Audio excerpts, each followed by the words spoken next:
GST को लेकर मोदी सरकार चौतरफा घिरी हुई है। मुआवजे को लेकर गैर बीजेपी शासित राज्य लगातार सरकार के खिलाफ आवाज उठा रहे हैं। वहीं कांग्रेस सांसद राहुल गांधी ने भी केंद्र को आड़े हाथों लिया है।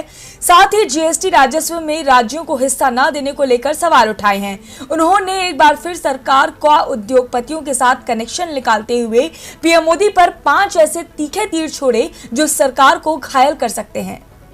मोदी सरकार ने दावा किया था कि जीएसटी से राज्य सरकारों को फायदा होगा, उनका खजाना बढ़ेगा, पैसों की कोई कमी नहीं होगी। लेकिन आज हालात इस दावे से बिल्कुल उलट है, क्योंकि राज्य सरकारों को मोदी सरकार की इस नीति से न तो कोई फायदा हो रहा है और न ही खजाना बढ़ रहा है। इसीलिए वो जीएसटी राजस्व में राज्यों को हिस्सा देने की मांग कर रहे हैं। गैर बीजेपी शासित राज्यों ने तो केंद्र सरकार खिलाफ मोर्चा खोल रखा है, लेकिन सरकार है कि उनकी मांगों को अनसुना कर रही है।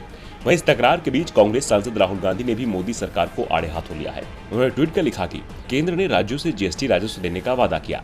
प्रधानमंत्री और महामारी ने अर्थव्यवस्था को चकनाचूर कर दिया। प्रधानमंत्री ने कॉर्पोरेट्स को 1,40,000 करोड़ की टैक्स में छूट दी।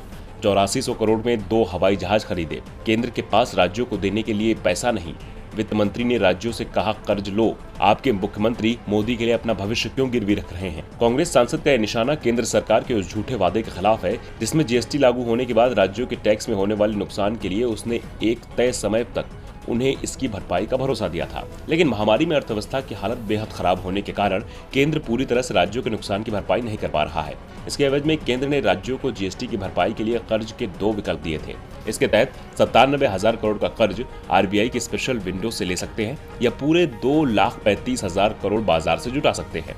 साथ ही लग्जरी उत्पादों पर सेस वसूली की अवधि बढ़ाने का भी प्रस्ताव था। इसे लेकर विपक्ष लगातार सरकार को घेर रहा है। अब सवाल उठता है कि जब सरकार पीछे खींचेगी कदम तो कौन भरेगा राज्यों में दम?